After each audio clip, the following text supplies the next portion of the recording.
পাখির। দুঃখ যখন জয়ী হয়, কোথা থেকে যেন ফুরুত করে এক শালিক পাখি উড়ে আসে। প্রবল উৎকণ্ঠা নিয়ে আমরা অপেক্ষা করি দ্বিতীয় শালিকটির জন্য। কখনো সে আসে, কখনো আসে না। যখন আসে, আনন্দে আমাদের মন ভরে যায়, মনে হয় আনন্দ আসছে তার পিছু পিছু। যখন আসে না, সম্ভাব্য দুঃখের কথা ভেবে তখন আমাদের মন কেমন করে ওঠে।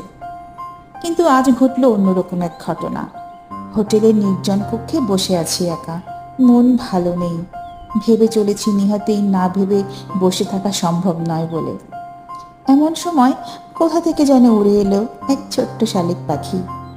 উড়ে এসে সে বসলো আমার বারান্দায়। বসেই ভয় ভয় তাকালো আমার দিকে।